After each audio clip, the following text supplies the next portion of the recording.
hello, j'espère que vous allez bien. Aujourd'hui, vidéo un peu spéciale car je suis en collaboration avec Cana et Elguil. Nous allons vous parler pas d'une, ni deux disparitions, ni trois, mais de 239 personnes qui ont disparu. Et oui, nous allons partir en Malaisie et on va vous parler de la disparition du MH370. Alors, installez-vous bien et c'est parti!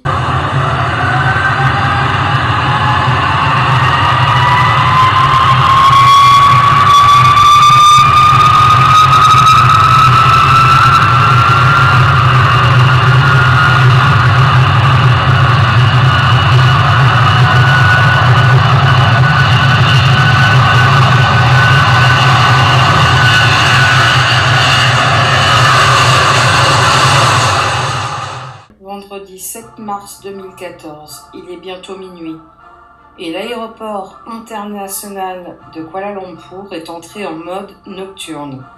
Les boutiques, les cafés, le magasin où l'on vend des souvenirs en éteint ont à peu près tous tiré leurs rideaux en accordéon et éteint leurs vitrines. Pour les derniers voyageurs, encore en partance, il n'y a plus que quelques bancs métalliques sans dossier, le long des grands couloirs vides qui desservent les portes d'accès aux salles d'embarquement. Devant les portes C1 et C3, une trentaine de passagers du vol MH370 à destination de Pékin attendent, debout, levant régulièrement le visage vers l'écran des informations. Au KLIA, le contrôle de sécurité des passagers et des bagages à main s'effectue juste avant l'embarquement. Les habitués des voyages aériens connaissent ce passage obligé, quand il faut déposer ses affaires sur le tapis roulant du scanner, retirer l'ordinateur de son étui, défaire sa ceinture, vider le contenu de ses poches dans un casier en plastique, pièces, clés, lunettes, téléphone, etc. et même parfois enlever ses chaussures et ses chaussettes. Mais l'aéroport de Kuala Lumpur n'est pas des plus zélés en la matière. La vidéo de sécurité de l'embarquement du vol MH370 du 8 mars 2014 illustre son laxisme. Tandis que les passagers s'attroupent de l'autre côté des trois portails électroniques, les agents de sécurité, une demi-douzaine d'hommes et de femmes en uniforme noir et blanc, discutent entre eux. Ils attendent tranquilles, nonchalants la consigne de commencer le contrôle. L'équipage, lui, est déjà passé pour s'installer à bord de l'avion et le préparer. D'abord 6 hôtesses et stewards, puis 10 minutes plus tard, le commandant de bord et son copilote. Les deux hommes placent casquettes et bagages dans le scanner. Ils n'extraient rien de leur sac, pas même leur iPad de vol. Ils n'enlèvent pas non plus leur veste. Tous deux ont droit à une rapide fouille au corps. Ils ne se parlent pas. D'autres hôtesses arrivent ensuite. Une à 23h33, deux à 23h38. L'embarquement des passagers commence à 23h46, soit un peu moins d'1 heure avant le décollage. À minuit 40, le Boeing 777-200 numéroté 284-20 par le constructeur et immatriculé 9MMRO par Malaysia Airlines décolle comme toutes les nuits à la même heure. Son ascension, qui dure 25 minutes, se déroule sans encombre. À 1h01, l'avion atteint 35 000 pieds, soit 10 700 mètres d'altitude. Les conditions de vol sont bonnes, voire idéales. Le service à bord peut commencer, mais en général, sur ce vol, la plupart des passagers l'ignorent et préfèrent chercher le sommeil. À 1h07, l'avion envoie son premier bulletin à CARS, un contrôle continu de ses performances techniques qui théoriquement transmet automatiquement ses données à terre à la fois à Boeing et à Malaysia Airlines. Le système se déclenche à intervalles réguliers en fonction des abonnements pris par les compagnies aériennes. Dans le cas de Malaysia Airlines, c'est toutes les demi-heures. Pour certaines compagnies, cela dépend des routes. Jusque-là, tout est normal. Malaysia Airlines jouit d'une excellente réputation sur le plan de la sécurité et du service. Sa flotte est très moderne. Ses avions ont 4 ans en moyenne, même si le Boeing qui est sur le vol MH370 on compte 12.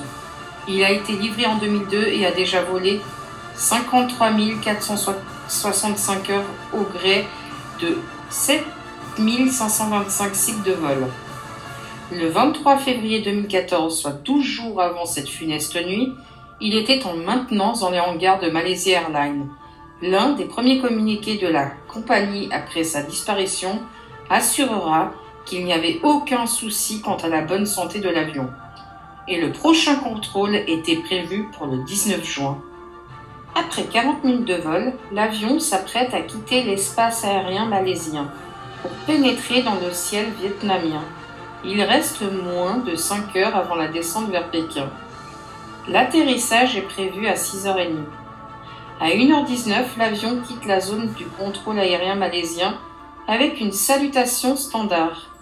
Good night, Malaysia Airlines 370. C'est le jeune copilote qui parle. Sa voix détendue n'a rien de suspect. La procédure voudrait alors qu'aussitôt après, l'avion se manifeste auprès des autorités vietnamiennes avec un message du type « Ici MH370, bonjour, Ho Chi Minh ». Mais cet appel du MH370 n'aura pas lieu. Dans les minutes qui suivent, tout bascule dans l'anormal, le jamais vu et l'inconnu.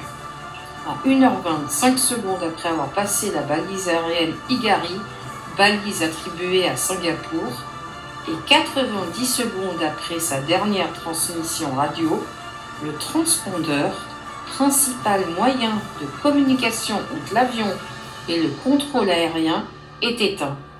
Ou du moins, il s'est éteint. Le bouton est situé entre les sièges des deux pilotes.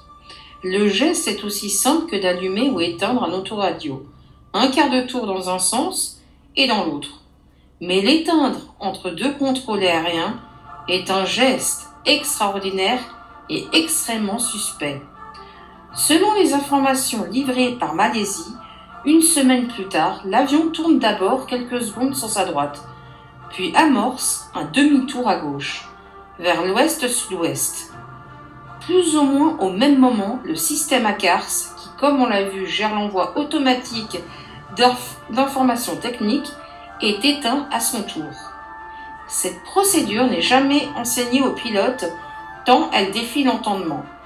Et rien ne justifie, dans aucune situation, de couper le système ACARS. Privé de son système ACARS, l'avion ne transmet plus la moindre information technique qui, relayée par satellite, aurait pu le localiser. Dès lors, le bulletin ACARS de 1h37 n'est pas émis. Celui de 2h07 non plus. Sans alarme tombe immédiatement chez Boeing et le constructeur du moteur britannique Rolls-Royce. A priori, oui, forcément, présument tous les spécialistes interrogés dans la foulée de la disparition de l'avion.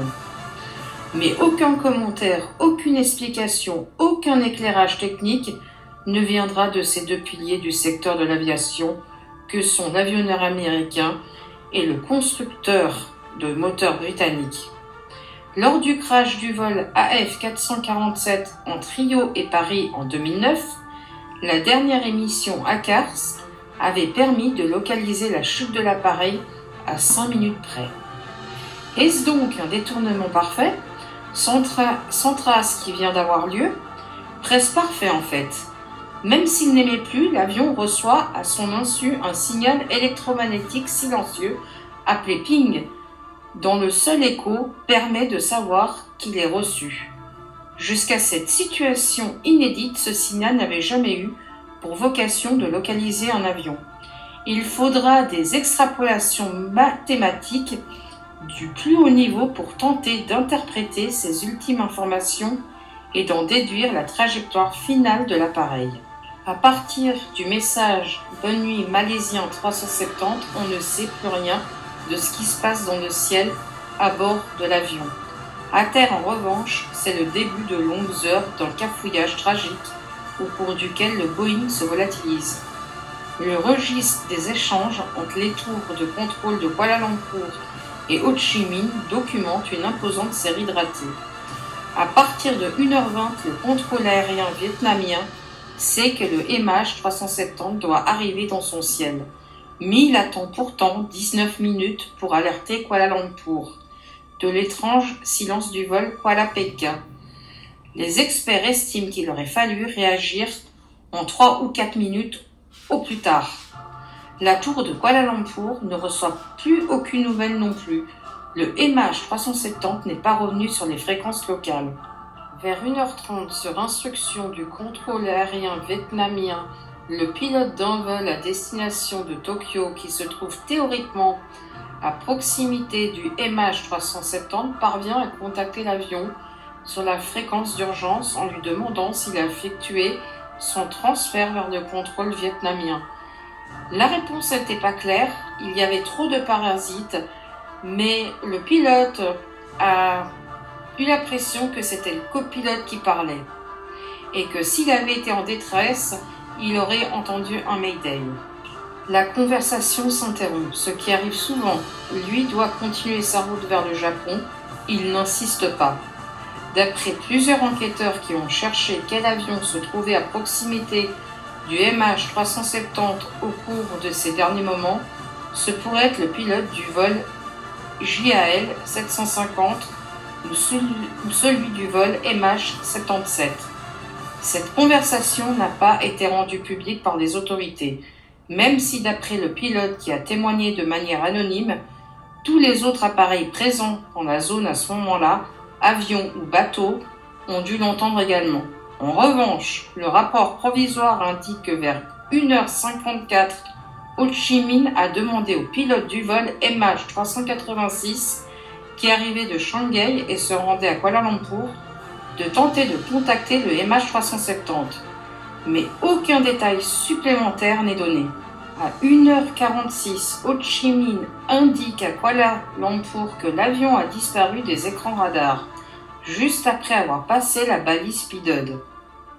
À 2h03, après plusieurs échanges vains entre les contrôleurs des deux ciels voisins, la tour de contrôle de Kuala Lumpur informe ses interlocuteurs vietnamiens que le centre des opérations de Malaysia Airlines a localisé l'avion au Cambodge. C'est une bonne nouvelle, mais étrange quand même comme information. Pourquoi le MH370 aurait-il ainsi quitté son plan de vol sans prévenir les contrôles aériens locaux? Et que ferait-il au Cambodge? Ho Chi Minh demande des précisions aux Malaisiens. Une demi-heure plus tard, à 2h37 exactement, le centre des opérations de Malaysia Airlines transmet aux Vietnamiens dubitatifs les coordonnées de la prétendue nouvelle position de l'avion dans le ciel cambodgien. Un appel par satellite est tenté à 2h39 en vain. Là aussi, pourquoi avoir attendu si longtemps? Près d'une heure plus tard, le centre des opérations de Malaysia Airlines corrige son message. La position donnée au-dessus du Cambodge était basée sur une projection qui ne permettait pas de localiser l'avion. Autrement dit, ni la compagnie aérienne, ni les contrôleurs aériens, ni personne d'autre ne sait où est passé le MH370. Cet avion a donc bel et bien disparu depuis 2h10 entre deux tours de contrôle hésitantes et perplexes, induites en erreur par une fausse information fournie par le propre centre des opérations de la compagnie aérienne. Les Vietnamiens tentent alors de contacter Hong Kong et l'île chinoise d'Hainan, au cas où ceux-ci auraient vu passer l'avion perdu. On apprendra beaucoup plus tard, grâce à une image radar de Thaïlande, qu'à 2h22, l'avion est déjà au nord-ouest de Sumatra, en Indonésie. Il a radicalement changé de route et clairement abandonné sa destination initiale. Pourquoi? Et pour aller où? L'alerte officielle n'est lancée qu'à 5h30. Pendant ce temps, les familles attendent tranquillement à l'aéroport de Pékin. Ils sont assez surpris de ne pas recevoir de texto. Un texto habituel comme « bien arrivé à Pékin » et surtout de ne pas avoir de réponse et de ne voir personne sortir à l'heure prévue.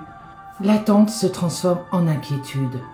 À 7h24, soit 1 heure après l'horaire prévu pour l'atterrissage à Pékin, Malaysia Airlines publie un communiqué évasif annonçant la perte de contact avec le MH370.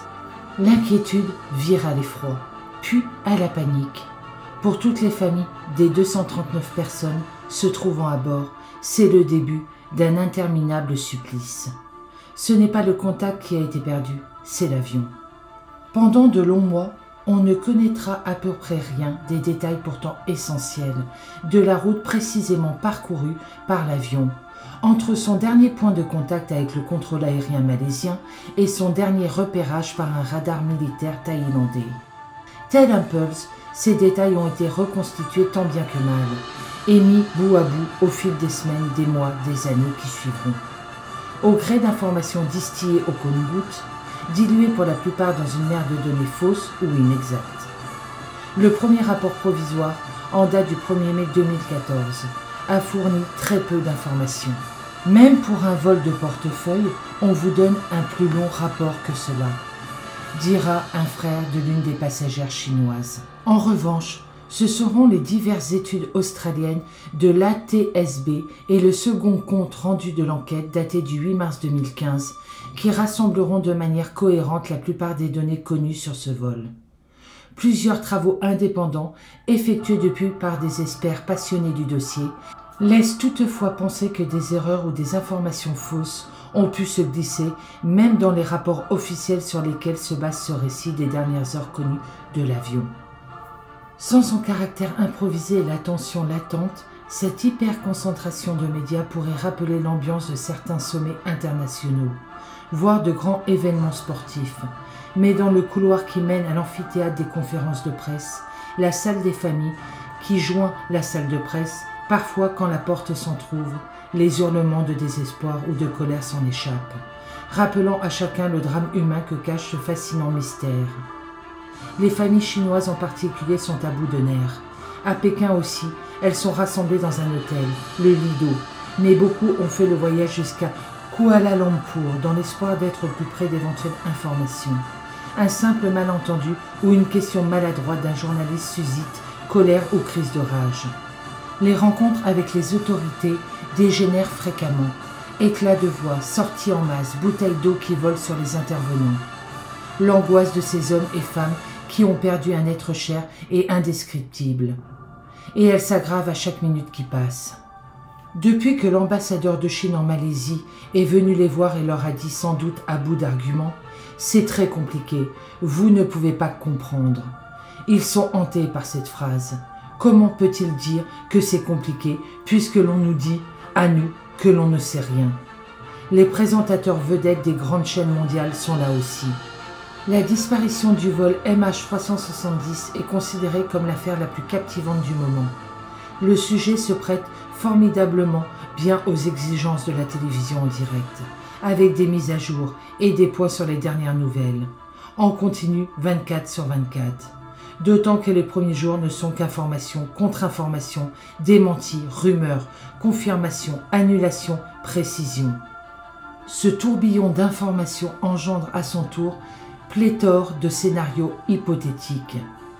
L'avion s'est abîmé en mer de Chine. Recherches, témoignages et images satellites. Dès les premières heures, la Chine, la Thaïlande, l'Indonésie, Singapour, le Vietnam, l'Australie, les Philippines et les États-Unis ont mis des équipes à disposition de la Malaisie. La France, forte de son expérience depuis le vol AF447 Rio-Paris, tombé dans l'océan Atlantique au large du Brésil le 1er juin 2009, a envoyé une délégation du BEA. Très vite, l'équipe officielle d'enquête est formée, conformément aux exigences de l'annexe 13 de la Convention de Chicago. À sa tête est placé un ancien directeur général de l'aviation civile de Malaisie. L'enquête fait appel à l'expertise du NTSB américain, de l'AAIB britannique, de l'AAID chinois, du BEA français, de l'ATSB australien et invite aussi les délégués de Singapour et d'Indonésie. Boeing, Rolls-Royce et Inmarsat sont également conviés. Le principal objectif de l'enquête est d'évaluer, d'enquêter et de déterminer la cause réelle d'un incident, de sorte que des incidents semblables puissent être évités à l'avenir.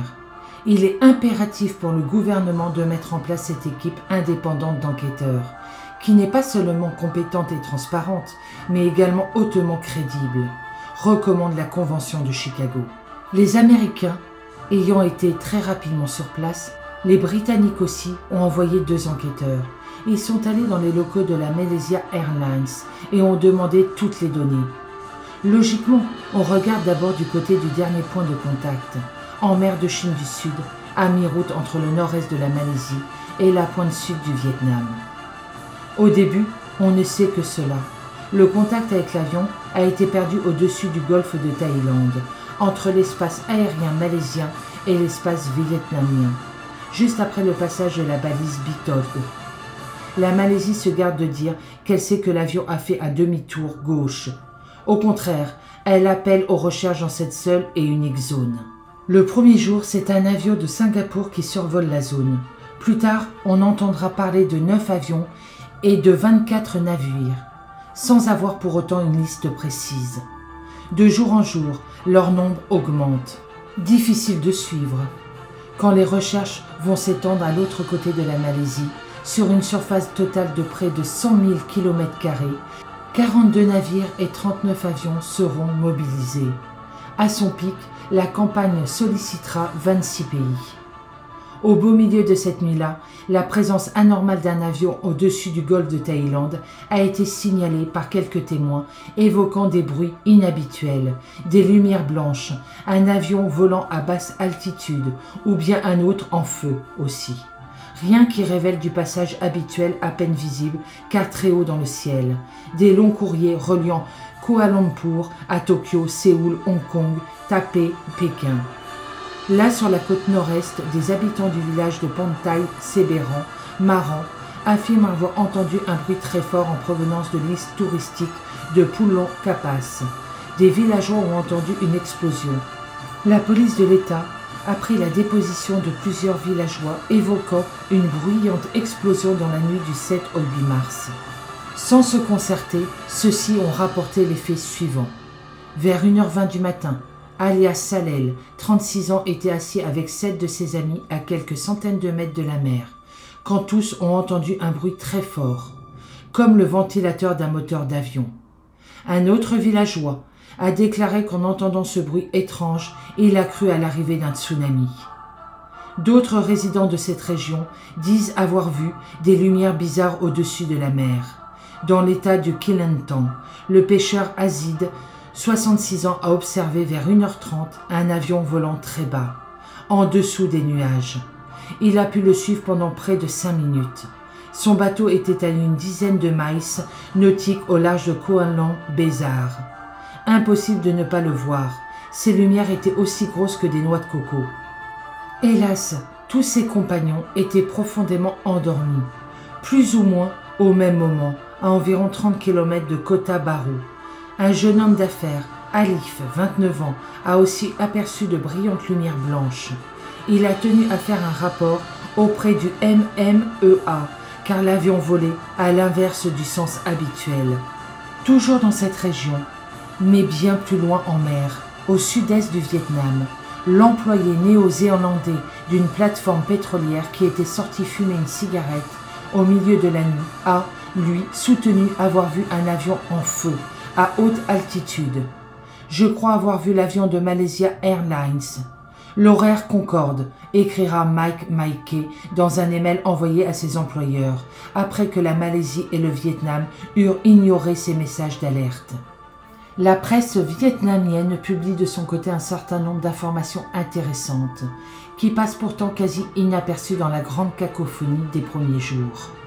Dès le 8 mars matin, le journal vietnamien cite un communiqué de la marine vietnamienne selon lequel l'avion s'est écrasé à 153 miles nautiques, 300 km de l'île de To Chu.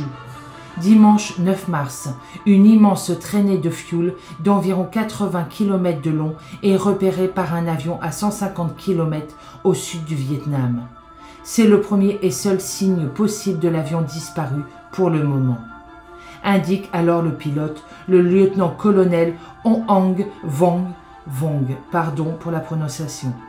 Une autre information très étonnante, publiée par le China Times, site d'information thaïlandais pro-chinois, parle d'un signal de détresse urgent du vol MH370, capté par une unité de l'armée américaine basée à Utapao, en Thaïlande, selon lesquels le pilote disait que l'appareil allait bientôt se désintégrer et qu'il devait se poser d'urgence. Lundi 10 mars au soir, alors qu'il rentre de Bangkok en classe affaires sur un vol Malaysia Airlines, Peter Chong, ami du pilote disparu, fait passer par le biais des hôtesses un message de condoléances au pilote de son propre vol. Je voulais juste leur dire ma solidarité dans ces circonstances éprouvantes. À sa grande surprise, une note, gribouillée sur une serviette en papier, qu'il a gardée précieusement, lui revient quelques minutes plus tard.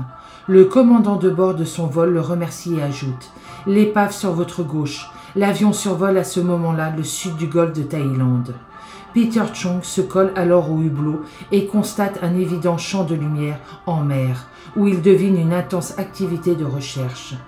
Cela prouve qu'à ce moment-là, la Malaysia Airlines pensait que l'avion était tombé par là et avait prévenu ses équipages, en déduit Peter Chong. D'ailleurs, au lendemain de la perte de contact, un satellite chinois a capté des images de 3 grands objets flottants qui indiqueraient un lieu de crash possible pour le MH370. La position de ces débris, à 105,63 degrés de longitude et de 6,7 de latitude nord, est compatible avec le dernier point de contact. Ces images sont fournies par une agence officielle chinoise, la SASTING. Elles sont datées du dimanche 9 mars à 11h du matin. Elles montrent sur un fond de mer gris de petites taches blanches qui mesurent, nous dit-on, 18 mètres par 13, 19 mètres par 14 et 24 mètres par 22 pour la plus grande. On ne retrouve pas tous les jours des objets flottants d'une telle taille, compatibles avec les proportions d'un Boeing 777, qui mesure près de 64 mètres de long par 61 mètres de large au niveau des ailes. Qui plus est, 3 d'un coup. Il s'agit de toute évidence de la première piste sérieuse depuis le début des recherches. Plusieurs chaînes s'empressent donc d'annoncer que l'avion a été retrouvé. Mais l'agence de presse officielle Chine Nouvelle n'a diffusé ces images satellites que le mercredi 12 mars, 3 jours après qu'elles furent prises. De plus, le ministre malaisien de la Défense et des Transports affirme sans ciller que ces images ont été rendues publiques par erreur.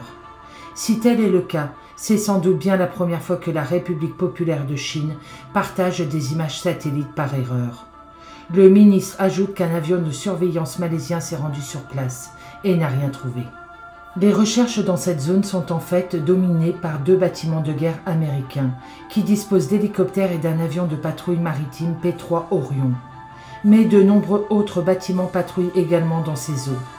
Or, ce segment de mer est tout de même assez fermé, pratiquement encerclé par le golfe de Thaïlande, puis la côte chinoise au nord, l'archipel des Philippines au nord-est, la grosse île de Bornéo puis Java et Sumatra au sud, et enfin la Malaisie et la Thaïlande à l'ouest. Un avion en 1000 morceaux et des dizaines de corps auraient dû être repérés, tôt ou tard. Les images satellites chinoises ont d'autant moins d'impact qu'elles sont diffusées alors même que se répand la rumeur que l'avion aurait en fait effectué un quasi-demi-tour vers l'ouest. Dès lors, malgré ce faisceau d'indices, l'attention se détourne complètement de la mer de Chine du Sud. Ces témoignages visuels, les déclarations de la marine vietnamienne et les images satellites chinoises sombrent vite dans l'oubli. Ils iront, comme tant d'autres, dans la vaste boîte des indices temporaires, restés inexpliqués. Ce sont des morceaux de puzzle qu'il faut laisser au bord de la table en attendant d'en savoir plus. Dès le mardi 11 mars, tout le monde commence donc à envisager un autre scénario que celui du crash en mer de Chine. Dans un élan de transparence, apparemment mal contrôlé, le chef de la Royal Malaysia Air Force déclare au journal local qu'à 2h40 ce samedi-là, soit 1h20 après la perte de contact radio et radar, l'avion a été détecté par la base aérienne de Butterworth près de Pulau Perak, c'est-à-dire à l'opposé de l'endroit où les recherches s'effectuent. Pulau Perak est une petite île située au nord du détroit de Malacca. Même si cela a été confirmé plus tard, mais à l'époque c'est de toute évidence une gaffe. Le malheureux a parlé trop vite et va devoir passer les journées suivantes à tenter de nier ses propres paroles. Il publie donc un communiqué affirmant qu'il s'agissait en fait d'un signal non identifié, reçu à 2h15. Le lendemain, l'heure du dit signal devient 2h30. Et bientôt, l'on ne sait plus ce que l'armée de l'air a vu, ni où, ni à quelle heure. 2 navires et un avion militaire malaisien sont tout de même déployés sur la côte ouest en catimini, alors que la zone de recherche officielle reste la côte nord-est du pays. Le New York Times affirme alors que l'avion est monté à 45 000 pieds, au-delà donc de la résistance prévue pour ce type d'avion, puis descendu à 23 000 pieds, bien en dessous d'un niveau normal de croisière, lorsqu'il a survolé Penang. L'article cite des officiels américains familiers de l'enquête. Le grand journal américain indiquera ensuite que le téléphone portable du copilote s'est au passage connecté à la Terre à ce moment-là. Rien de tout cela ne sera confirmé par la suite, ni clairement infirmé. Selon le premier rapport provisoire, en mai 2014, les militaires ont visionné les enregistrements radars des déplacements de l'avion à 8h30 le 8 mars, soit 7 heures après la perte de contact. L'information a été communiquée au ministre de la Défense et des Transports à 10h30, lequel en a informé le Premier ministre. La Malaisie n'a jamais expliqué pourquoi ni comment, ayant su le matin même que l'avion avait totalement changé de route environ vers l'ouest, elle avait néanmoins lancé des recherches de grande envergure à l'est, en mer de Chine du Sud, sollicitant notamment l'aide de la Chine, du Vietnam et de la Thaïlande. Elle ne les a interrompus officiellement qu'une semaine plus tard. S'ils avaient voulu faire diversion pour laisser le temps à cet avion de faire ce qu'il avait à faire, il n'aurait pas pu s'y prendre autrement. Fera remarquer ultérieurement l'Australien Ethan Hunt, membre du comité de famille qui se constituera en juin 2014 pour lever des fonds afin de financer une enquête privée. Pendant ce temps, une armée spontanée de détectives bénévoles s'est mise à la disposition du site TomNode pour scruter des millions d'images satellites des zones de recherche. Ce projet, qui a démarré à l'Université de Californie en 2010, a pour vocation d'utiliser des volontaires pour examiner des images satellites et d'y détecter des feux de forêt, des camps de réfugiés, les dégâts d'un typhon, etc. Jusque-là, le site comptait quelques milliers de participants, mais avec la recherche du MH370, TomNode a enregistré plus de 100 000 visites en une minute. Le site n'a pas résisté et a dû fermer les 11 et 12 mars, avant de rouvrir avec un programme plus puissant. Au total, ce sont plus de 8 millions de personnes qui ont regardé les images de TomNode, 98 millions de fois, repérant 650 000 objets. Tandis que l'on cherche l'avion au mauvais endroit, fusent les informations distraction-diversion.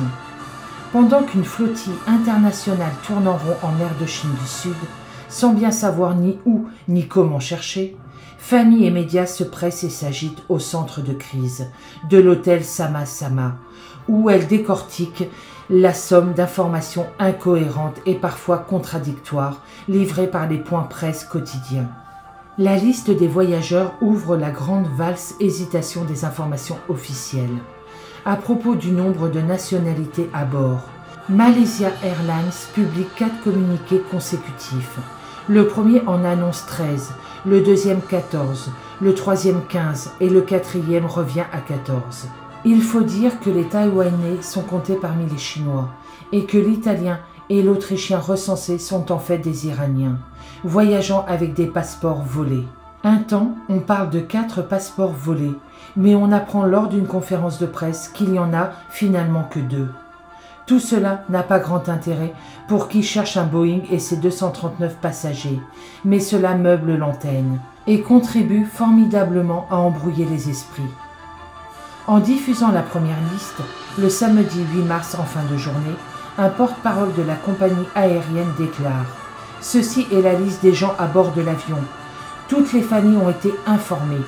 Pourtant, peu après 2 survivants émergent de cette liste. » En entendant son nom cité parmi ceux des disparus, l'Italien Luigi Maraldi, alors en vacances en Asie, appelle les siens pour les rassurer. Par chance, sa famille n'a justement pas été informée de sa disparition. Il s'était fait voler son passeport 6 mois plus tôt. Quant à l'Autrichien Christian Kossel, il se trouvait chez lui lors du vol MH370. Il s'était également fait voler son passeport 2 ans auparavant en Thaïlande. Ce sont en fait 2 jeunes Iraniens, Pouryar Nour Mohammad, 19 ans, et Sayed Mohamed Ressar Delawar, 29 ans, qui ont utilisé ces passeports volés, achetés en Thaïlande. L'Iran, voilà donc la piste terroriste idéale guettée par tout le monde. Les 2 jeunes hommes étaient arrivés en Malaisie avec leur passeport iranien et ont changé d'identité durant leur séjour en Asie. Malaysia Airlines refuse d'expliquer, pour des raisons de sécurité, comment les passagers détenteurs de faux passeports ont pu acheter leurs billets. S'ensuit une série d'informations contradictoires. L'aviation civile affirme d'abord ne pas être sûre d'avoir repéré les 2 passagers suspects sur les caméras de l'aéroport. Puis, le ministre malaisien de l'Intérieur déclare qu'il avait des traits asiatiques. Mais le directeur de l'aviation civile indique ensuite qu'il ne ressemblait pas à des Asiatiques. Et quand un journaliste demande à ce dernier des précisions sur l'apparence physique des 2 Iraniens, l'homme répond « Vous connaissez le footballeur italien qui s'appelle Ballonetti ?» Ce soir-là, la parterre des journalistes s'abandonne au seul éclat de rire général de toute cette crise et corrige le directeur de l'aviation civile, qui vient d'écorcher le nom du célèbre attaquant italien. Le directeur de l'aviation civile veut-il signifier que l'on peut être italien sans en avoir l'air? Ou que les 2 Iraniens avaient des traits africains? Bref, asiatiques ou pas, africains, joueurs de football ou terroristes, qui croire que comprendre. Interpol déclare à son tour que les 2 jeunes hommes n'ont aucune affiliation terroriste.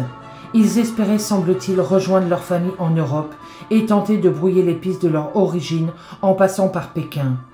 Un énième rebondissement marque cette histoire lorsque les photos des 2 jeunes hommes tirées de la vidéo de l'embarquement sont publiées. De fait, les 2 hommes n'ont rien d'africain. Ils ont bel et bien le type iranien. En revanche, les clichés les montrent avec les mêmes jambes, leur torse et leur visage sont différents. Mais ils portent tous les 2 le même jean et les mêmes baskets. Ce qui, à nouveau, sème le trouble. Photomontage? Non, simple erreur de photocopie. S'excuseront les responsables. La piste terroriste iranienne fait donc long feu. Au bout de 3 jours, plus personne n'y croit. Mais elle aura occupé les médias pendant au moins 48 heures, cruciales. Par ailleurs, le 11 mars, Malaysia Airlines réfute des articles de presse selon lesquels 5 passagers se seraient enregistrés pour ce vol sans embarquer. Elle confirme néanmoins que 4 personnes ne se sont pas présentées à l'enregistrement. Leur identité n'est pas divulguée et, comme elles ne se sont pas manifestées, ce point non élucidé s'ajoutera au précédent. Tandis que l'heure tourne sans que les recherches en mer n'apportent le moindre indice, la presse va bientôt se délecter d'un nouvel épisode des plus distrayants. La chaîne de télévision australienne Channel 9 diffuse dans l'émission A Current Affair l'interview d'une jeune et jolie sud-africaine, Jodie Rose, qui raconte, photo explicite à l'appui, comment le copilote du vol MH370, Farik Abdul Hamid, les avait invités dans le cockpit. Elle et sa copine, 2 ans plus tôt, sur un vol reliant Phuket et Kuala Lumpur. Elle explique que le commandant de bord de ce vol-là, dont l'identité n'est pas révélée, et son jeune copilote Farid Abdul Hamid, âgé alors de 25 ans, les avaient repérés lors de l'embarquement à Phuket, ville la plus touristique de Thaïlande, aussi connue pour ses plages que pour ses bars à hôtesses. En montant à bord, elles avaient été invitées à rejoindre les 2 hommes dans le cockpit, pour y passer finalement toute l'heure de vol, décollage et atterrissage inclus. Dans l'interview télévisée, Jodie Rose décrit les 2 pilotes de ligne fumant beaucoup et constamment retournés sur leur siège vers les 2 jeunes filles, assises sur les strapontins. Soucieuse de ne pas nuire à la réputation du copilote, dont le profil est évidemment examiné de près depuis la disparition du vol MH370, la jeune fille souligne qu'à aucun moment elle ne s'est sentie en danger. Elle montre des photos gentiment coquines sur lesquelles il est difficile de discerner qui, des pilotes ou des 2 filles, casquettes d'uniforme de leur hôte sur leur jolie tête blonde, sont les plus enchantées de cette brève rencontre. Jodie Rose était restée amie sur Facebook avec le copilote, lequel depuis s'était assagi. Farik Abdul Hamid avait 27 ans et totalisait 2763 heures de vol quand il a embarqué pour Pékin dans la nuit du 7 au 8 mars pour effectuer son premier vol sur Boeing 777, sans surveillant. La règle de Malaysia Airlines impose en effet un surveillant sur les 5 premiers vols d'un copilote formé sur un nouveau type d'appareil. Le jeune homme était alors fiancé avec une homologue pilote, Nadira Rami, 26 ans, rencontrée dans leur école de pilotage. Issue comme lui d'une bonne famille, elle travaille pour Air Asia, le concurrent low cost de Malaysia Airlines. Les témoignages recueillis ça et là par la presse locale brossent le portrait d'un garçon sérieux et estimé. Durant son temps libre, il entraînait des jeunes au foot à 5. Il leur avait récemment offert leur t-shirt d'équipe. Le malencontreux épisode du vol Phuket-Kuala Lumpur donne plutôt du copilote un profil de guéluron, qui profite de la vie, loin du type terroriste, criminel ou suicidaire que l'on voudrait trouver. Mais certains médias s'engouffrent néanmoins dans cette brèche pour dénoncer une attitude irresponsable. Peut-être le premier indice de la culpabilité de l'équipage. Des profils intrigants dans le cockpit. Le monde entier a besoin d'explications et de coupables. Le mardi 11 mars, Malaysia Airlines se déclare choquée par ces accusations portées contre son employé et émet des doutes sur leur véracité. En fait, l'incident illustre surtout le laxisme de la compagnie aérienne. Après la mise en cause du copilote, survient celle du commandant de bord, Zachary Ahmad Shah, 53 ans, visé par ce qui ressemble fort à une campagne de calomnie. Ici, on le dit divorcé. Là, on lit que sa femme et ses enfants ont quitté le domicile conjugal la veille. On le présente encore comme un fanatique de politique. La presse cite des sources proches de l'enquête, selon lesquelles le pilote aurait été profondément contrarié par la nouvelle condamnation à 5 ans de prison d'Awar Abrahim, le leader du parti pro-démocratique Kedilan Rakyat, prononcé le vendredi 7 mars, quelques heures avant le vol. Il se serait même rendu à la cour d'appel pour manifester sa colère avec d'autres partisans. On entend dire aussi que son agenda était vide au-delà de la date du 8 mars. On lui trouve même des lointains parents au Pakistan, comme si cette éventualité était incriminante. Sa maison, comme celle du copilote, a été perquisitionnée. On y a découvert un simulateur de vol. Le 19 mars, on apprendra lors d'un point presse que des informations ont récemment été effacées du simulateur personnel du pilote. Le FBI s'est chargé de les récupérer. Selon le journal, les enquêteurs s'intéressent à 5 pistes d'atterrissage retrouvées dans le simulateur du pilote, notamment Malé, la capitale des Maldives, où Malaysia Airlines vole régulièrement. Diego Garcia, une base militaire américaine où aucun avion civil n'est censé atterrir, et 3 autres pistes en Inde et au Sri Lanka, toute une longueur d'au moins 3 km minimum requis pour poser un appareil de la taille d'un Boeing 777. Pourtant, 2 semaines plus tard, les enquêteurs américains affirment n'avoir trouvé rien de suspect. Encore une fois, que croire, qui croire? Tout le monde sait que le pilote est maître à bord. Il est naturellement le premier responsable en cas de défaillance et donc un suspect de choix. Le mercredi 12 mars marque néanmoins un tournant. Entre en scène un nouvel intervenant dont pratiquement personne n'avait entendu parler jusqu'alors. Inmarsat, société britannique de satellites, cotée à la bourse de Londres depuis 2005. Inmarsat a une excellente réputation. Ils sont reconnus dans l'industrie comme techniquement excellents.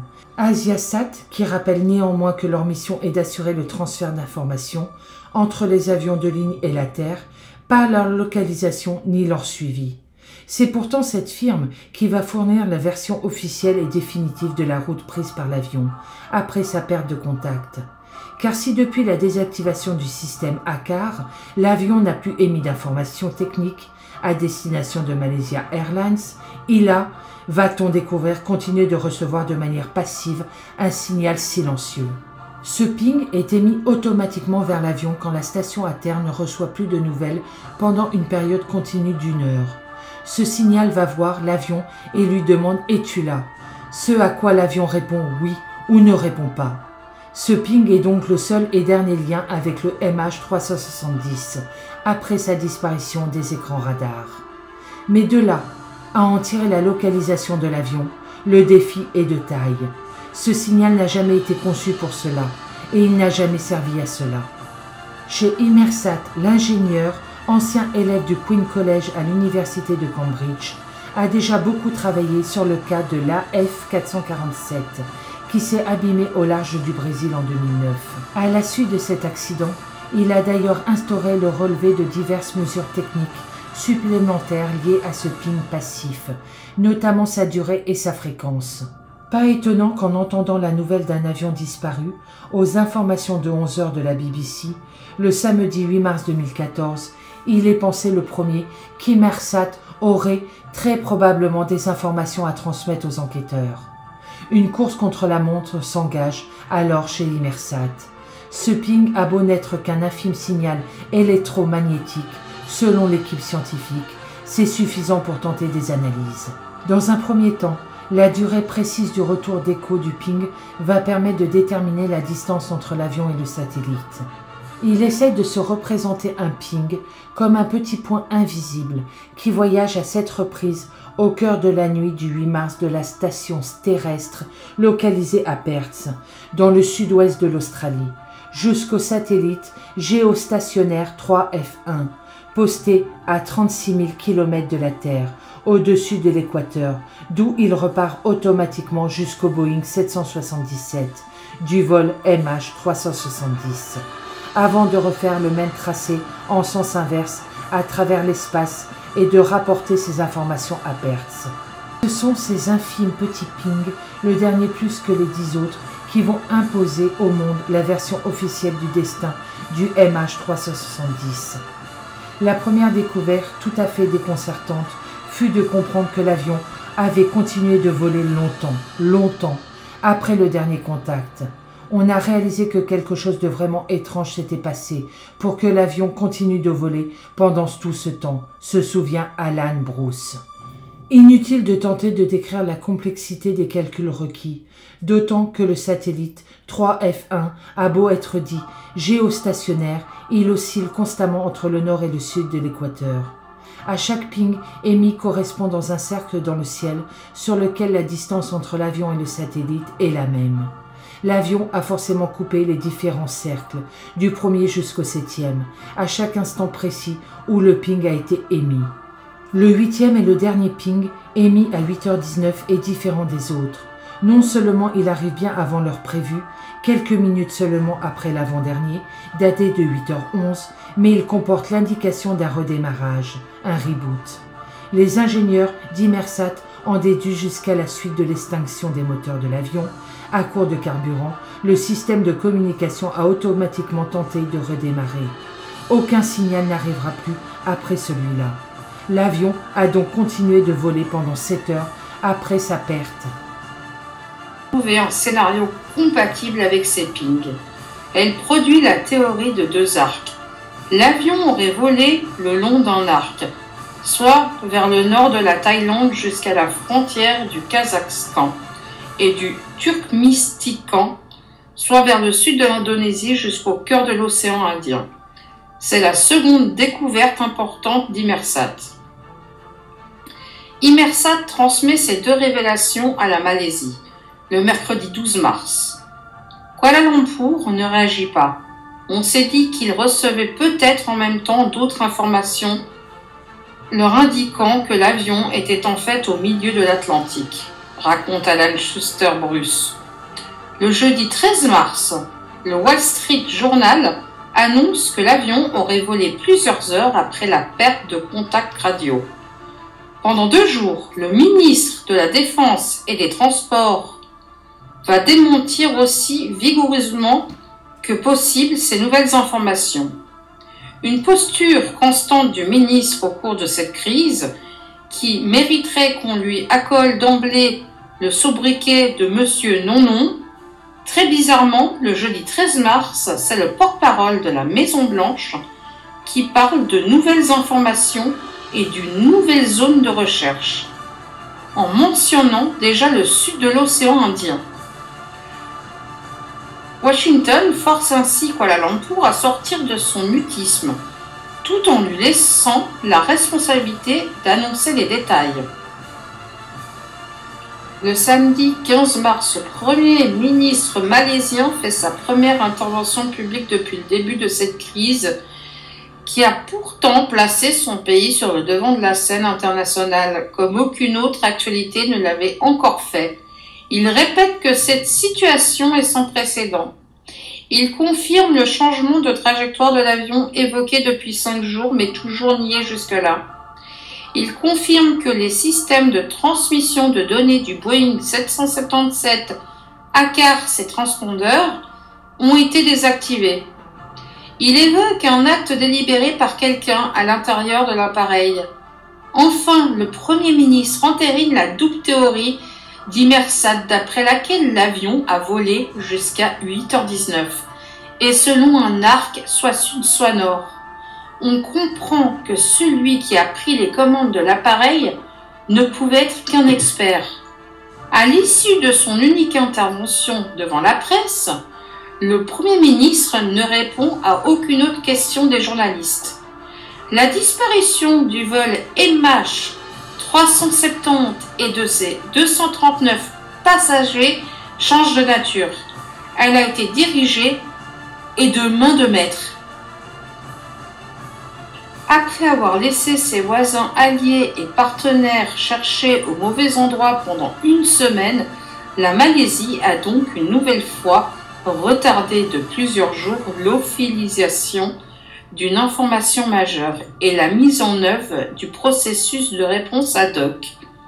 Pour les uns, c'est par pure incompétence, pour d'autres, c'est une tactique délibérée destinée à cacher une vérité inavouable. Aussi importantes soient-elles, les informations d'Inmarsat ne fournissent aucun indice sur la solution de l'énigme. En revanche, elles déculpent l'ère des recherches. Sans plus d'éclaircissement, la deuxième semaine ressemble fort à la première. Les points presse des autorités servent avant tout à démentir tant les fausses que les vraies informations qui circulent. Non, l'avion n'a pas été vu aux Maldives. Non, l'avion n'a pas fait un demi-tour de 12 minutes avant le funeste et désormais célèbre Goodnight malaisien 370 du copilote. Non, nous n'avons toujours pas l'intention de présenter des excuses aux familles. Non, nous n'allons pas divulguer les informations reçues par les radars des pays voisins.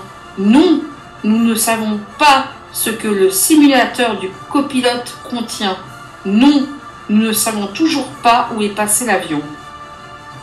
Chaque soir à 17h30, le ministre de la Défense et des Transports, le directeur des opérations de Malaysia Airlines, le chef de la police et le directeur du bureau de l'aviation civile s'alignent bras le long du corps sur l'estrade de la salle de conférence de presse. Ils sont chaque soir un peu plus peinauds, chaque soir un peu plus cernés, face à une salle toujours pleine à craquer de caméras qui tournent en direct, de flashs crépitants et de journalistes qui sont eux chaque soir un peu plus frustrés. Un grand sikh imposant fait office de maître de cérémonie. C'est lui qui désigne le journaliste autorisé à poser une question. Le 19 mars, un journaliste de la BBC demande au directeur général de l'aviation civile de confirmer que le Boeing est bien passé par certaines balises aériennes précises. Il s'entend répondre que l'on est encore en train d'enquêter. Il s'agissait pourtant l'une des rares informations que tout le monde pensait clairement établie. Le directeur général de l'aviation civile ajoute qu'il n'est plus tellement important de savoir par où l'avion est passé, puisque l'intention se porte désormais exclusivement sur le lieu où il se trouve. Cette réponse et ce commentaire 11 jours après la perte de contact avec l'avion déclenchent un soupir collectif de consternation. Un autre soir, un journaliste anglo-saxon fait remarquer au ministre que le Kazakhstan, cité la veille comme étant au cœur du dispositif de recherche sur l'arc nord, n'est semble-t-il pas au courant de son rôle dans cette opération. La grande République d'Asie centrale n'a reçu aucune demande d'assistance de Kuala Lumpur, affirme le journaliste. Régulièrement, les autorités malaisiennes sont ainsi prises en flagrant délit d'incohérence ou d'incompétence. Les journalistes qui découvrent la Malaisie se demandent stupéfaits dans quel pays kafkaïen ils ont bien pu tomber. Mais déjà, le grand sikh escorte la porte de service les intervenants qui quittent les lieux hâtivement, laissant derrière eux nombre de mains levées et d'autant de questions sans réponse. L'avion vole sous les couleurs de la compagnie MAS. Qu'en est-il de cette compagnie aérienne détenue à 70% par le fonds d'investissement de l'État Khazanah National BHD, dont les hôtesses, dans leurs sarons fleuris turquoise et rose, rivalisent d'élégance et de gentillesse avec celle de Singapore Airlines, la compagnie de référence dans toute la région. Pour ce qui est du service de sécurité, MAS jouit d'une excellente réputation. Les voyageurs de classe affaires évoquent en salivant ces célèbres brochettes de viande grillée au charbon sauce sataï. Bon appétit! Son premier vol commercial remonte à 1947, ce qui en fait une pionnière dans le ciel asiatique, jusqu'au 8 mars 2014. Son dernier accident grave datait de 1977. MAS est alors l'une des 7 meilleures compagnies aériennes du monde classées 5 étoiles par l'organisme d'évaluation britannique Skytrax. Sa flotte de 151 avions a 4 ans de moyen âge, ce qui en fait la flotte la plus moderne de la planète. Certes, le Boeing 777-200 ER du vol MH370, acquis en 2002, fait partie de ces appareils les plus anciens, mais ce n'en est rien problématique. MAS a rejoint la 3e plus grande alliance aérienne Oneworld en 2013. Jusque-là, rien de plus rassurant. Mais les résultats commerciaux ne sont pas aussi brillants. Momentanément rentable en 2007 et 2010, la compagnie a replongé en 2011 pour un chiffre d'affaires à 3100 $, soit 13,6 milliards de ringgit. MAS a publié une perte nette de 181 millions d'euros. En 2014, l'entreprise continue de perdre plus d'1 million d'euros par jour. Que se passe-t-il? En fait, la compagnie a augmenté sa capacité de près de 20% en 2013 par une frénésie d'achat, alors que ses revenus totaux, incluant l'activité cargo, n'ont, eux, progressé que de 2%.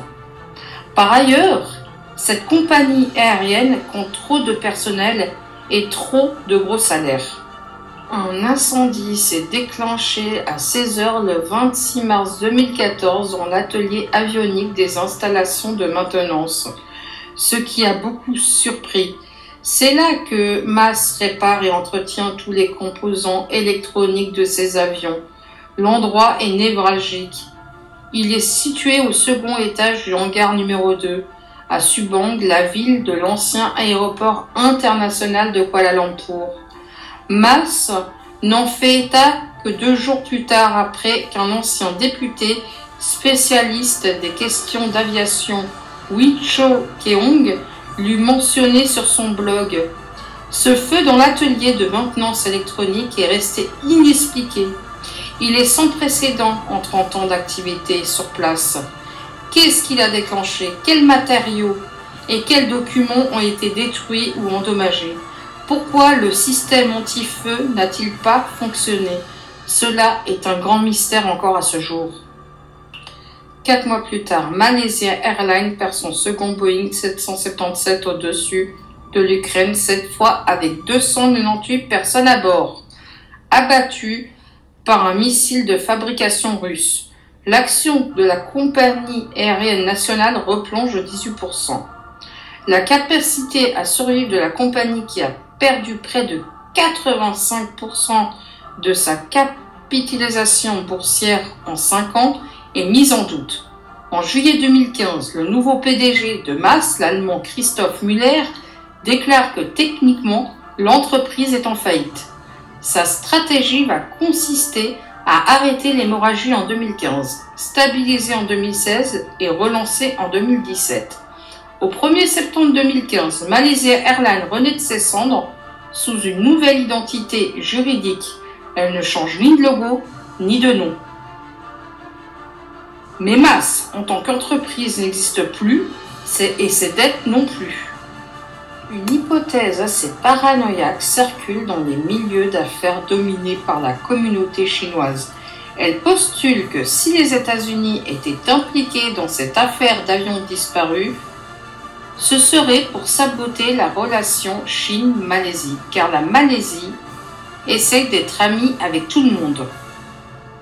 On va pourtant observer un rapprochement spectaculaire entre la Malaisie et les États-Unis au cours des mois qui suivent la disparition du 8 mars 2014.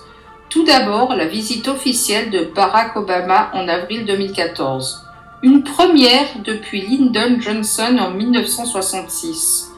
Barack Obama déclare alors que les États-Unis considèrent la Malaisie comme essentielle pour la stabilité régionale, la sécurité maritime et la liberté de navigation.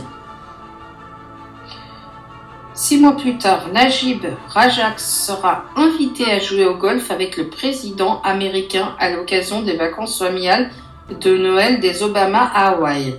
Qu'a bien pu faire Najib Razak pour mériter un tel privilège? Si par hasard les deux hommes avaient des confidences à se faire, c'était le cadre idéal. Moins d'un an plus tard, Barack Obama revient une nouvelle fois en Malaisie à l'occasion du sommet USA-ASEAN, Association des pays d'Asie du Sud-Ouest, en marge du sommet de l'APEC. Barack Obama et Najib sont devenus inséparables. Entre-temps, le secrétaire d'État John Kerry s'est lui aussi rendu en Malaisie, en août 2015, pour préparer la signature du fameux accord de partenaires transpacifique TPP-A. Un autre scandale prend les devants de la scène. C'est une affaire dans laquelle la France joue un rôle important qui hantait la vie politique de la Malaisie et plus particulièrement celle du Premier ministre. Si le premier contrat militaire entre la France et la Malaisie portait sur des Exo-7 au milieu des années 1980, la commande des sous-marins Skorfen français finalisé en 2002 a marqué le début d'une nouvelle lune de miel entre les deux pays. Depuis, Najib Razak connaît bien la France, et la France se connaît bien. C'est lui alors ministre de la Défense qui a géré et signé le fameux contrat. Celui-ci porte sur la livraison de 3 sous-marins, 2 Skorfen et un Agosta d'occasion, et sur la formation des équipages montant total plus d'1 million d'euros. Malaysia Airlines est directement concernée car la France accepte dans le lot du contrat militaire d'augmenter la fréquence des vols Kuala Lumpur de masse aux grandes dames d'Air France. Cela peut-il expliquer la bienveillance muette avec laquelle la France a observé le grand cafouillage dans l'enquête menée par la Malaisie, quand bien même 4 ressortissants français étaient concernés? Le président Hollande a annoncé aux familles françaises qu'il a reçu le 15 septembre 2015 à l'Élysée, soit 18 mois après la disparition de l'avion, qu'il avait l'intention d'aller en Malaisie en 2016.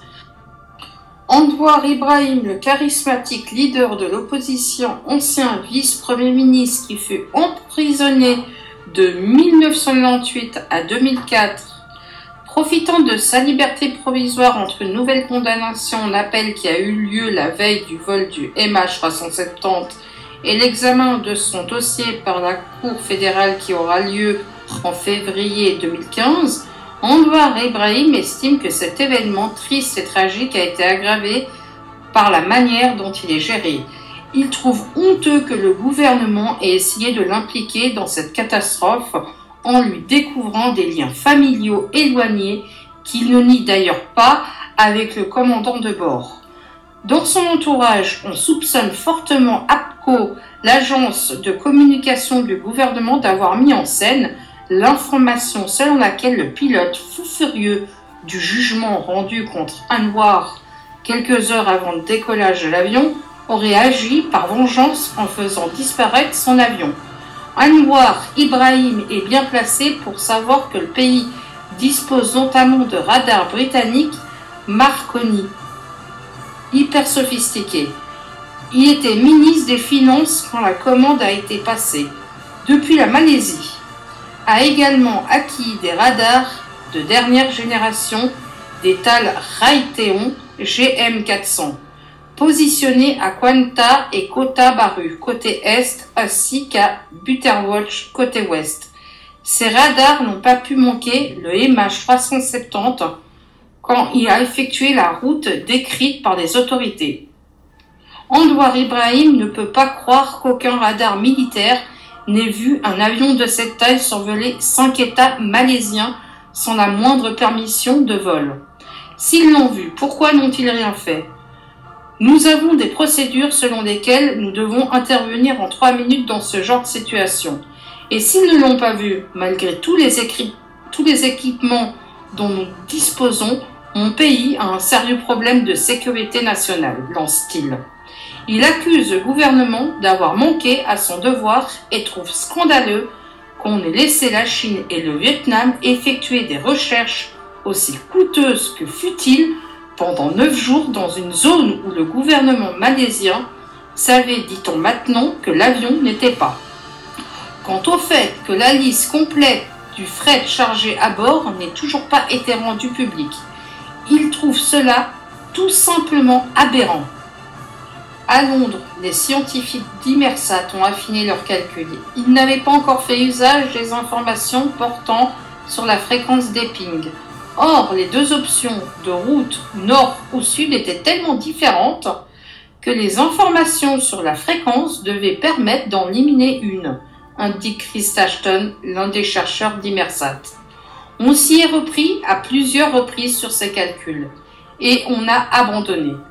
On ne parvenait pas à obtenir une corrélation acceptable entre les données que nos calculs prévoyaient et les données reçues par le signal, jusqu'à ce que soudain, très tard un vendredi soir, les scientifiques trouvent une solution. Inmarsat parvint ainsi au terme de calculs jamais tentés auparavant à une conclusion probante pour éliminer la route nord. Il ne reste donc que la route du sud.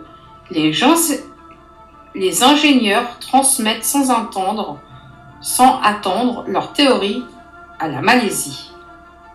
Bien que Najib Razak ne parle ni de crash ni de mort, il ajoute néanmoins, comme pour couper court à tout espoir, que c'est un endroit très isolé, loin de toute zone possible d'atterrissage. C'est donc avec beaucoup de tristesse et un profond regret que je vous annonce que le vol du MH370 s'est terminé dans le sud de l'océan Indien. Les familles sont prévenues par un texto. Malaysia Airlines regrette profondément d'être dans l'obligation de supposer au-delà de tout doute raisonnable que le MH370 a été perdu et que personne à bord n'a survécu. C'est pour elles un nouveau coup de poignard. Elles sont priées d'accepter que leurs proches soient déclarés perdus à jamais sur la simple foi de savants calculs mathématiques quasi invérifiables et sans que rien de tangible, pas un lambeau de siège ni un morceau de carlingue n'ait apporté un semblant de preuve à cette thèse. Effroi et consternation pour tous, doute et méfiance pour la plupart. Nous ne savons pas comment, nous ne savons pas pourquoi cette tragédie a eu lieu, constate totalement dépité Ahmad Johari Yaha, chef des opérations de Malaysia Airlines. Même si les familles ne veulent pas et ne peuvent pas l'entendre, à partir du 24 mars 2014, les 239 personnes du vol MH370 sont considérées comme ensevelies à jamais quelque part au plus profond de l'océan Indien. En fait, la Malaisie est tellement dépassée par les événements que depuis le 17 mars, c'est l'Australie qui a endossé le maillot de responsable des opérations de secours et de recherche.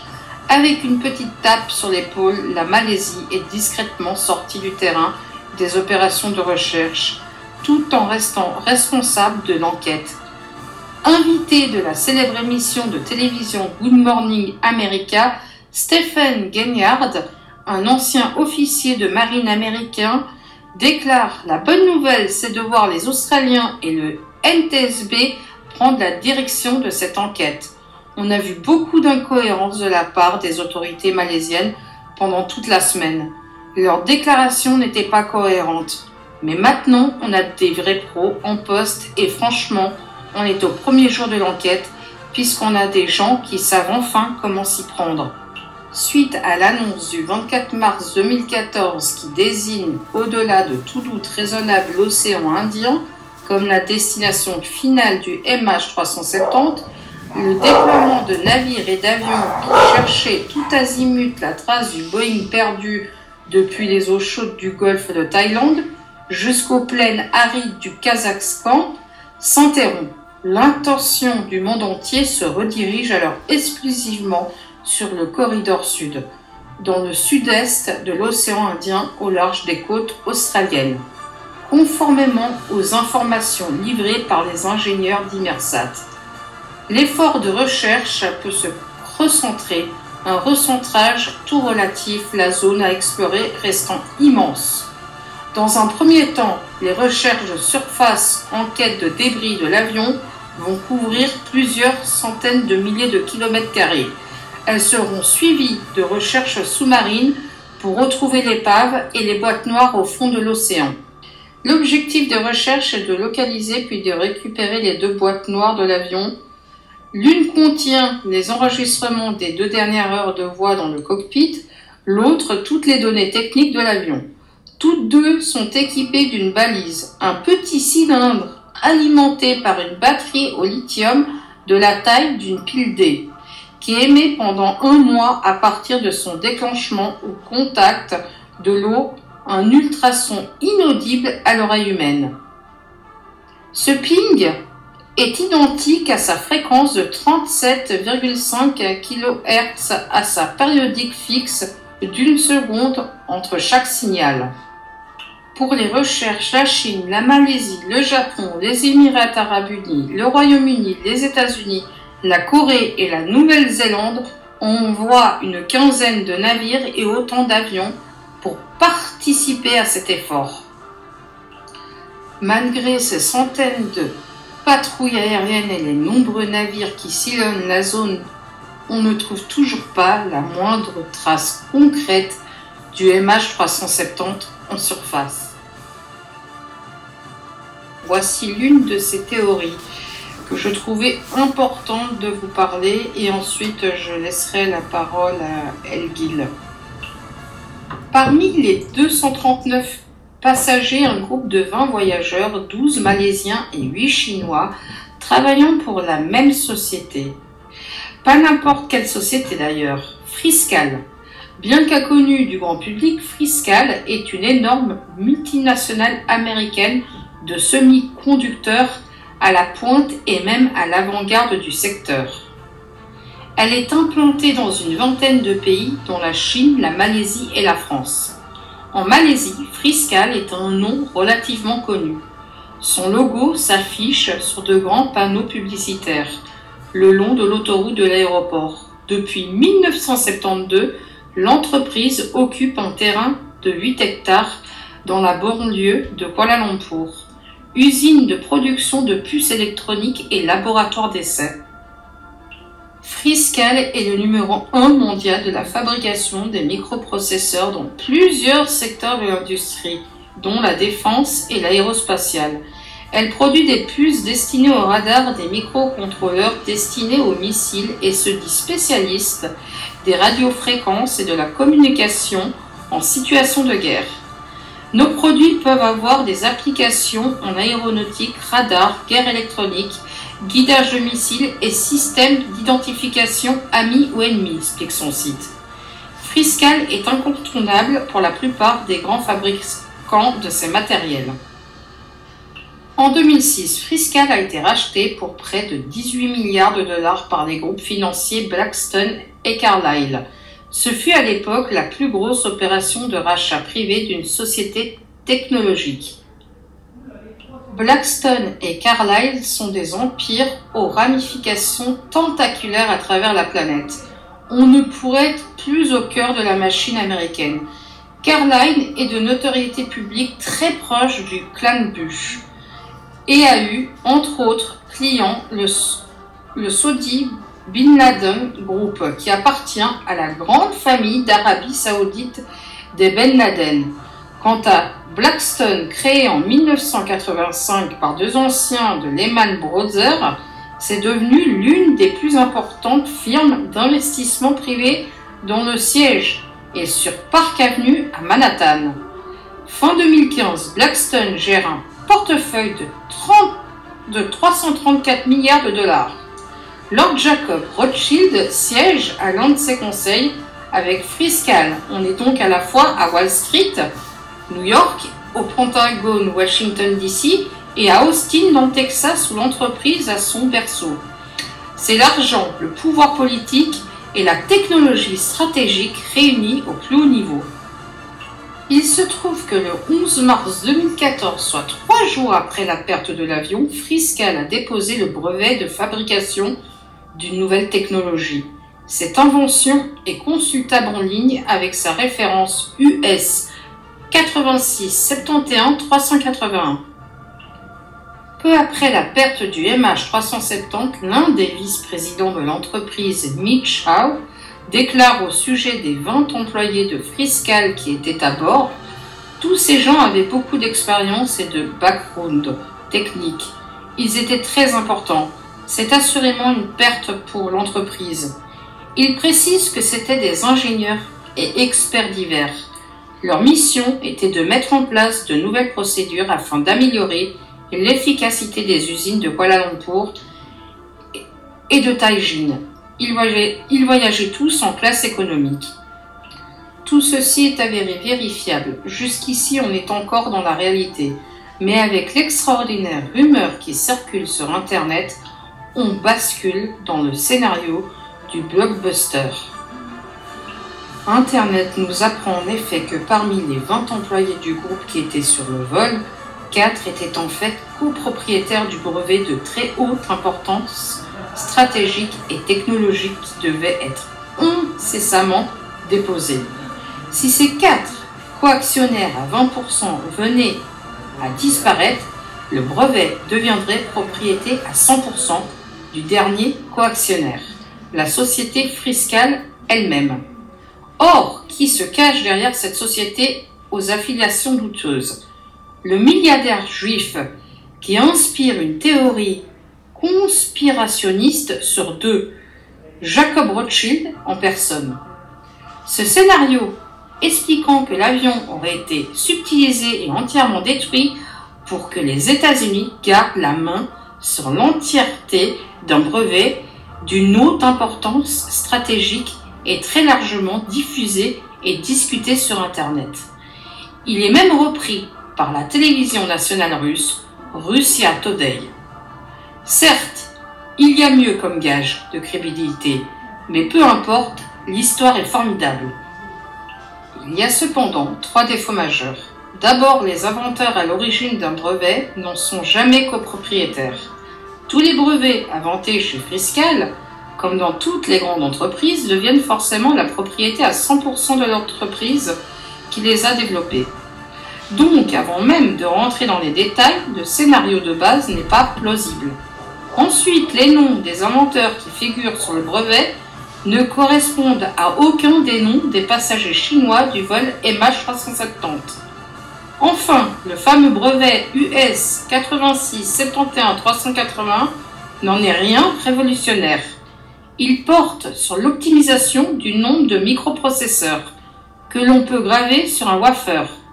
Cette invention peut se traduire par une réduction des coûts de fabrication de 3 ou 4% au mieux en fin de chaîne. Certainement pas de quoi assassiner 239 personnes. Retour donc à la case départ.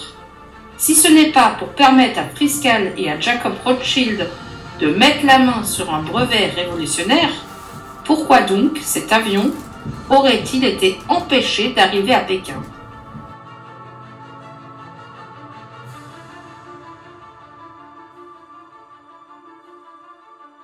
Parler des théories qui, je le rappelle, restent des théories.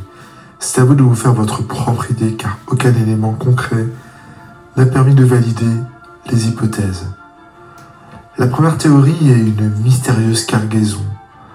L'avion transportait quelque chose qui soit ne devait absolument pas arriver en Chine et a donc été abattu, soit quelque chose était à livrer en dehors de la destination, comme à des terroristes, et se serait perdu ou aurait été abattu. On peut aussi imaginer que l'avion a eu un accident à cause de cette cargaison qui aurait pris feu.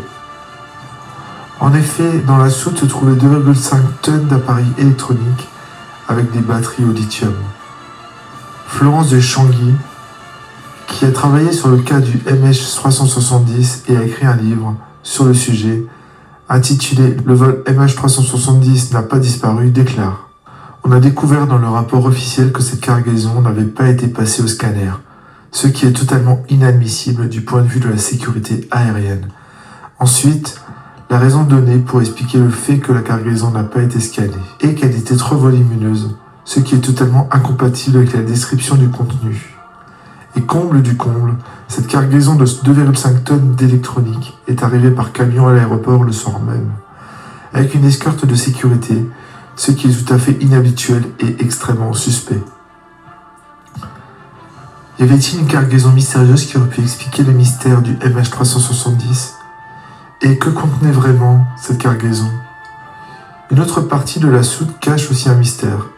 4,5 tonnes de fruits exotiques, des mogoustans, alors que ce n'était pas du tout la raison dans le pays, d'après l'écrivain. Mais cette théorie ne tient pas non plus, car ces fruits étaient évidemment de saison dans d'autres pays. D'après certains scientifiques, les fruits et les batteries ont pu se mélanger, créant des réactions chimiques faisant exploser l'avion. Une autre théorie pense que l'avion s'est écrasé dans les Maldives. Des habitants d'une petite île des Maldives ont vu un appareil les survoler et changer de direction vers le sud. Mais il est techniquement impossible que ce dernier soit le vol MH370, car il aurait dû voler 8h30. Or, les manifestes signent au départ que le carburant emporté dès le départ ne pouvait contenir que 8 heures d'autonomie. Des pièces ont bien été retrouvées par un pêcheur, mais elles ne proviennent pas d'un 777. Cette théorie est donc également écartée. Une autre théorie serait que les Américains ont abattu l'avion. On pense à une attaque des Américains à partir de la base aérienne de Diego Garcia, qui est un emplacement stratégique des Américains, situé dans l'océan Indien, et qui est un emplacement stratégique des Américains. Ils auraient abattu l'avion pensant à un attentat terroriste, avec le même mode opératoire que le 11 septembre 2001. 2 Iraniens ont embarqué dans l'avion avec des passeports volés, ce qui renforce l'hypothèse. Mais on apprend que ces Iraniens voulaient juste rejoindre leur famille. De plus, le transpondeur a été arrêté pendant quelques secondes, faisant penser que l'avion est sous contrôle terroriste. Mais le transpondeur a également pu être en surchauffe, ce qui obligerait l'équipage à le couper. Mais grâce aux sources disponibles, on peut écarter cette hypothèse, parce que l'avion n'a pas pu se trouver dans cette zone, les données satellites le confirmant. L'avion n'a donc pas pu se rapprocher de cette base. Il y a également la théorie du détournement. C'est une théorie qui est beaucoup plus réaliste, mais on est en face d'un mur, car aucune revendication n'a été demandée, et surtout il aurait fallu là de larges compétences techniques pour faire ce détournement. Le fait que le transpondeur a été coupé peut faire réfléchir à cette théorie. La Russie aurait peut-être d'ailleurs détourné l'avion. Un expert américain, Jeff Wise, qui s'appuie sur le fait que l'avion a continué d'émettre des signaux sonores 7 heures après sa disparition sur les écrans radars. Il pense donc à un détournement sur l'ordre du Kremlin. Il pense que les données de navigation ont été piratées pour faire croire que l'avion volait au sud alors qu'il serait au nord. Il pense également que l'avion a atterri sur le cosmodrome de Baïkonour, au Kazakhstan, qui est une base de lancement de fusées comprenant une grande piste d'atterrissage. Il pense que Vladimir Poutine voulait montrer aux États-Unis qu'il pourrait nuire à l'Occident et ses alliés partout dans le monde. Certains internautes ont repris cette théorie en la transposant à la Corée du Nord, sans apporter davantage de preuves et d'explications, mais cela reste une piste tout à fait plausible. Il y a également la piste du sabotage par le pilote. Dans le cas du MH370, cette théorie est étayée par plusieurs éléments. la signalisation volontairement coupée de l'avion, le trajet de 7 heures hors du plan de vol, la découverte de simulations de vol jusque dans l'océan Indien, dans le simulateur du pilote qu'il a effectué quelques semaines avant, la condamnation d'un leader de l'opposition malaisien la veille de la disparition de l'avion, alors que le pilote militait justement dans l'opposition, tous ces éléments peuvent faire pencher dans cette théorie. Cette piste n'est pas nouvelle, mais elle a été récemment relancée par un épisode de l'émission australienne 60 minutes, qui a réuni plusieurs experts persuadés de la culpabilité du pilote. Selon eux, Zahari Ahmad Shah aurait enfilé un masque à oxygène, puis dépressurisé l'avion afin d'assommer passagers et membres d'équipage. Un acte qui lui aurait laissé le champ libre et expliquerait pourquoi aucun appel de secours n'a été reçu. En parlant du pilote, il y a une autre théorie, la théorie du pilote suicidaire. Là encore, c'est une théorie probable. Simon Hardy, qui est un spécialiste en aviation civile, lors d'une émission, affirme que le passage de l'avion près de la frontière entre la Malaisie et la Thaïlande n'était, selon lui, pas un hasard. Les deux contrôleurs ne s'inquiètent pas de cet avion mystérieux parce que ce n'est pas dans leur espace aérien. Il y rajoute « Si vous me chargez d'essayer de faire disparaître un 777, je ferai la même chose ». Simon Hardy estime que le pilote a voulu faire un dernier adieu à sa ville natale, Penang, en Malaisie, qu'il aurait donc survolé avant de cracher l'appareil à un endroit qui reste inconnu. De plus, le simulateur de vol du pilote a été utilisé quelques semaines avant, où il survolait le détroit de Malacca et l'océan Indien, dans un trajet similaire à celui du MH370. On apprend aussi que la taille de l'érosion d'un aileron haute vitesse retrouvé sur l'île de la Réunion en juillet 2015 plaide pour l'hypothèse d'un crash volontaire. Seule la force de l'eau pourrait faire le bord dentelé découvert sous l'aileron. C'est une piste crédible, mais en fouillant sa vie, on ne trouve rien qui pourrait expliquer son geste. Il y a évidemment aussi la théorie du problème technique. C'est une des théories les plus probables. On peut imaginer qu'un incendie s'est déclaré à bord et a engendré une suite de problèmes techniques. L'incendie aurait pu arrêter tous les systèmes électriques, dont le transpondeur. L'incendie aurait donc pu activer le système de protection électrique et couper toutes les alimentations, puis aurait percé le carlingue, ce qui provoqua la décompression subite et l'extinction du foyer par manque d'oxygène, qui au passage aurait tué ses passagers et membres d'équipage. Puis, une fois l'incendie éteint, il aurait remis les circuits électriques en route et a permis d'envoyer des données. Cette hypothèse, bien que crédible, pose la question du changement de trajectoire de l'avion. Le pilote voulant peut-être faire demi-tour pour rejoindre la piste d'atterrissage la plus proche. Mais l'incendie seul n'aurait pas pu faire dévier l'avion. Il y a également la piste terroriste. Beaucoup de gens pensent à cette piste à cause de l'arrêt des systèmes de communication de l'avion. Un internaute affirme dans une vidéo postée sur YouTube, qui a d'ailleurs été visionnée plus de 319 000 fois à ce jour, que le Boeing aurait été détourné vers un des aéroports militaires désaffectés du Vietnam. Les passagers auraient été retenus en otage. L'avion serait transformé en arme de destruction massive en vue de préparer une attaque terroriste semblable à celle du 11 septembre. Pour d'autres personnes, l'avion se serait écrasé dans la jungle. En mars 2014, la chaîne taïwanaise TVBS diffusait l'image satellite d'un avion craché dans la jungle. L'épave aurait été découverte par un étudiant de Hong Kong à l'aide de l'application de géolocalisation TomNode. La thèse de certains complotistes est alors lancée. L'avion se serait écrasé dans un endroit non répertorié à ce jour, comme dans la série Lost. En effet, dans la série, le vol 815 de la compagnie Oceanic Airlines explosait en plein vol au-dessus du Pacifique. Les survivants échouaient sur une île inconnue et tentaient de survivre dans cet univers hostile.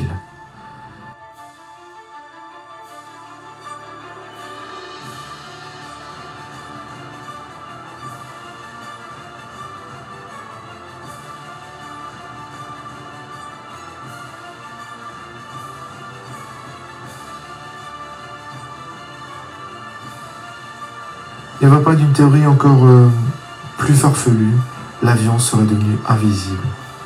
Selon certains conspirationnistes, l'avion n'aurait pas disparu des écrans radars, mais serait devenu invisible. Cette technologie de pointe aurait été mise au point par l'entreprise américaine Freescarl. De plus, une vingtaine de salariés de l'entreprise faisaient partie des 239 passagers. Le vol MH370 aurait été utilisé comme un test grandeur nature de cette technologie d'invisibilité. Mais la thèse ne s'arrête évidemment pas là. Selon ses défenseurs, l'essai aurait été si réussi que les Chinois auraient décidé de détourner l'avion vers une base secrète afin de récupérer cette technologie. Il y a encore une dernière théorie plus farfelue, ce serait que l'avion serait victime d'une faille spatio-temporelle. Certains pensent qu'il s'agit donc d'une faille spatio-temporelle.